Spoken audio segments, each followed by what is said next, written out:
Hello there. Welcome to the 79th episode of Under the Radar. We are now in the final episode of the 70s and moving on to the 80s. Before you know it, I'll be to 100 episodes, which is kind of the goal, is to break 100 here and then kind of get into something else. But thank you if you've been sticking with me from the beginning.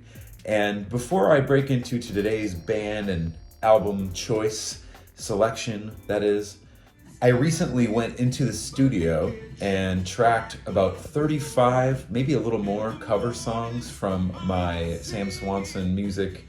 What I do, I guess, as a full-time job, playing places, doing cover gigs with looping and everything, live with Jesse Sprinkle, my bandmate and friend. So I have a bunch of music that I'm going to be filming videos for that in the future. Also, the Lift a Mofo video, as I said in the last episode, that single is up on Spotify and all digital platforms, as well as a music video for it. You can go to the Bandcamp page and grab that if you want. We'll be appearing on the Red Tape. I'm looking at filming another video soon for the song Stop. And then the only other thing is that I'm about to head to North Carolina, which, by the way, was pummeled on the Western Front by flooding and the after effects of a hurricane. And fortunately, I'll be going to central North Carolina to be playing gigs and won't have to go through the western side, as most of those roads are closed. But I know there are a lot of places that are helping out with that right now. You can also donate to a lot of different places. Tennessee was also affected. I have some friends over at Grindhouse Ministries, Bear Independent. You can donate to them. They are getting a lot of water over into that region because that's one of the big needs is bottled water, believe it or not, just having water.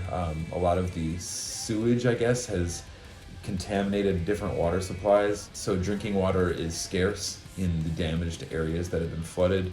Check out Grindstone Ministries and any other types of places that you can to donate if you have any excess funds to do so. And I guess without further ado, I'll break into this band today. So in the last episode, I covered a band called Y-Intercept, which I've covered now twice. I had mentioned that the person who recorded that Channels record was a member of Shiner, and then it was at the studio, which was owned by Matt Talbot from Hum.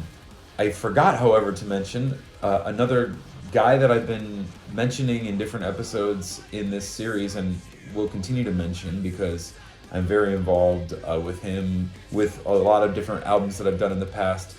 And anyway, he did all the vocals. His name's Dan Precision. Go back to the Rise Against episode. Dan, for those of you that don't know, Dan was a founding member of Rise Against and in the influential punk rock band 88 Fingers Louie, as well as many other different bands. But Dan did all the vocals on the Channels record, and today's release was recorded, mixed, and I believe even mastered by Dan Precision. This band is called Vacation Bible School, and the album is entitled Unlucky. Now, I've mentioned Vacation Bible School in the past in the Dorm Life Roses Are Blue episode recently. They were in the issue of Idiot Ego, issue number 2. They played the show with us at Clearwater Theater for that issue to be released.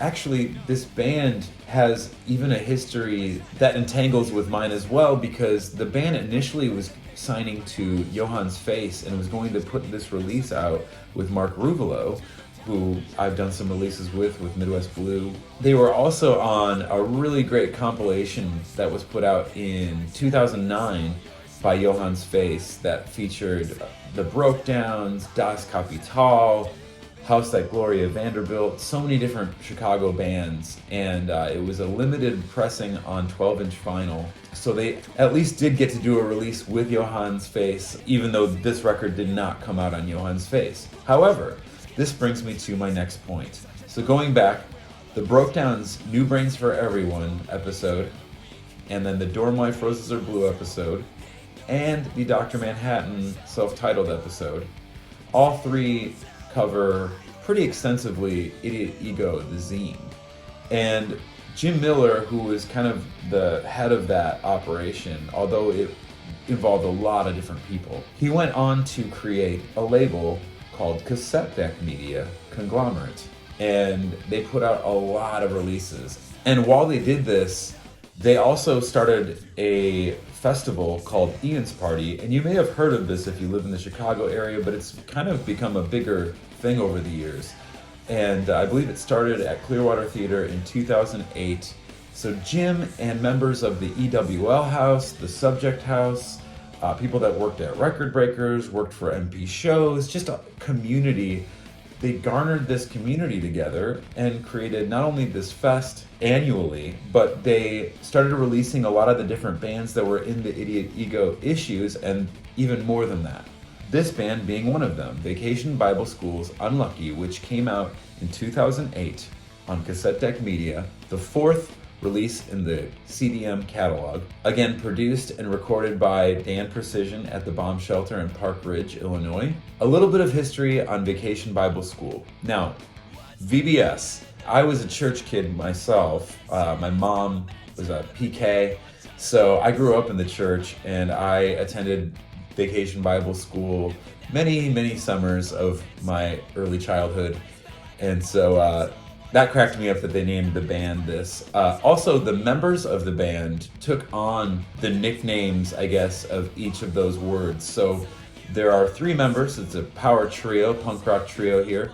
Mr. John Vacation Polydoros, Ryan Bible McIntyre, and Sean School Leonard. Ryan played bass and sang, John sang and played guitar, and then Sean was the drummer. And Sean actually, I believe, works at Troma now, which is pretty rad. A very unique combination of their singing styles on the record. I do enjoy distinct singers when you kind of split the songs like that. And I think that Vacation Bible School's vocals are really good. I will say that before we start listening to the songs. The sound of Vacation Bible School is I would say traditional pop punk in the sense of like the Post-Descendants mixed with a lot of the East Bay, specifically like the Lookout Records sound. I mean, even the artwork to this CD is very reminiscent of bands like Op Ivy and Pinhead Gunpowder and early Green Day and those kinds of bands, and there's very much a Lookout Records, East Bay kind of sound to it. Early Rancid too, right? Like the first couple Rancid records, I can even hear some of that in here.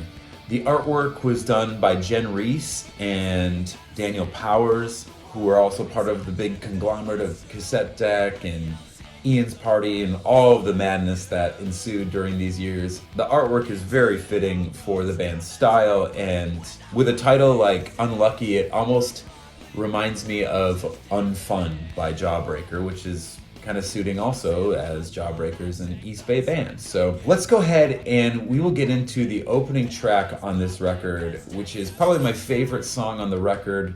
This song is entitled Back of the Bus. There once was this kid who walked out his life and he never really knew who he was. So he decided to be like the other kids at the back of the bus. Spray painting walls and smoking in stalls and writing ghost numbers on bathroom walls and rolling with bottles of booze down the hall. And this very same kid grew up to be an asshole that once kicked the shit out of me, all because I didn't want to sit at the back of the bus. When years went by and that guy died in a moment of weakness, I almost cried, but I was too busy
song is hilarious. I just love the lyrics, especially the part where he talks about the lady being your mom. Like, I mean, it's kind of snotty, clever punk rock, very enjoyable.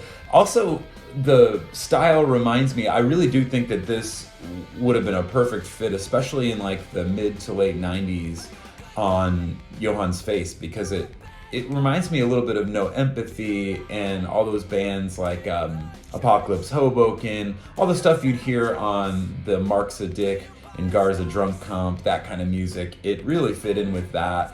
And if it was even more polished, I think it would also fit very well with Fat Records during that time period as well. This next song changes up singers and is entitled The Rapture of Julia Osco.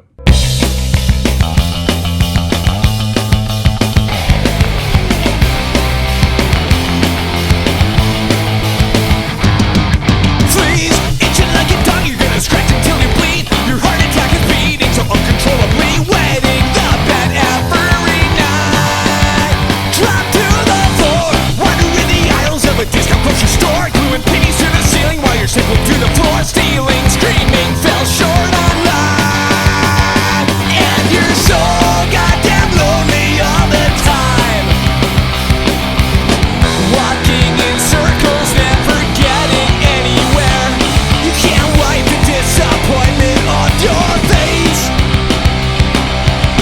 The world's disgusting, such a dysfunctional place. But you're not to blame. To you it's all the same.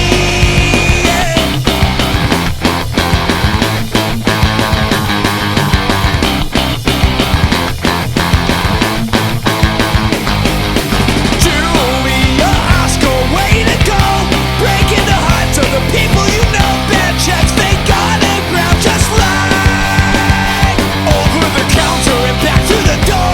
People are staring and you step for more. Red eyes are failing, imagine what people are saying inside. And you're so goddamn lazy you don't try, running in circles, never getting anywhere. You can't wipe the rug of disgust off your face. The world is lonely, such a dysfunctional place. Of course you're not to blame. To you it's all the same. Very fun, bouncy track. The guitar playing in this band is, I would say, above average for a punk band. Maybe not quite as good as a band like Ryan's Hope, who I've covered in the past, but definitely more impressive than just power chords. Some of the melodies that they write are very tasteful, very melodic. Okay, the next song that I'm going to cover is a song called St. Petersburg.